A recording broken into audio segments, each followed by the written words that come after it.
Welcome back to my channel. मैं प्रियंका मिश्रा।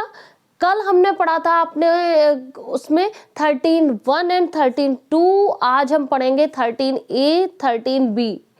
एक विद्वान न्यायाधीश जोसेफ बनाम सेवाराम केस में कहा था कि ऐसा कोई गुलाब नहीं जिसके साथ कांटे ना हो। यदि आपके हाथ में केवल कांटे ही कांटे हों तो ऐसे कांटों को फेंक देना ही उचित है।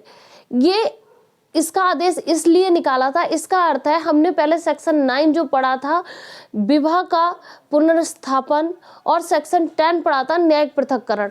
उसमें क्या है, जो सेक्शन 9 हमने पढ़ा था, सेक्शन 9 में जब सेक्शन 9 लगाते हैं तो हमको 1 साल का समय मिलता है। यही न्यायिक पृथक्करण में भी है कि उसमें हमको समझने के लिए पति और पत्नी को, दोनों पार्टीज को 1 साल का समय मिलता है। जब वो 1 साल का समय दोनों बिता लेते हैं, उनके बीच कोई रिलेशन, कोई बोलचाल या जितनी उनकी पति पत्नी की ड्यूटी होती है वो अपनी ड्यूटी को नहीं निभाते हैं, तो फिर हम 13A में जाकर डिवोर्स फाइल करते हैं, हम पिटीशन डालते हैं और 13A की डिग्री मिलती है। अब हम आते हैं 13B में।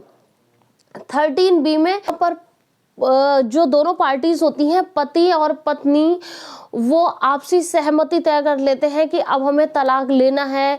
वो एक दूसरे पे ना तो कोई आरोप लगाते हैं ना प्रत्यारोप लगाते हैं, उनको एक दूसरे से कोई भी शिकायत नहीं होती है। वो जो भी पिटीशन फाइल करते हैं उस फाइल में साफ साफ लिखा होता है कि उनकी वो क्यों फाइल कर रहे हैं, उनको एक दूसरे से क्या दिक्कत है, या जो भी वो आपसी सहमति से वो अपना पूरा कारण लिख के उस चीज को फाइल करते हैं और उनकी 6 महीने से लेके 18 महीने तक डिग्री मिल जाती है।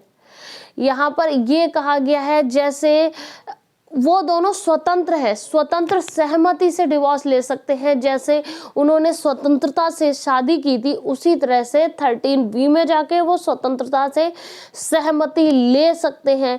एक केस ऐसा है, इस कुमारी वर्सेस वीरेंद्र राजस्थान का केस है। इसमें डिग्री मिल चुकी थी 18 महीने बाद, फिर भी महिला ने दोबारा उसी व्यक्ति से शादी की जिससे डिवोर्स हो चुका था। ऐसा भी हो सकता है। अब हमारे आज 13 कंप्लीट हो चुका है। जय हिंद, वंदे मातरम।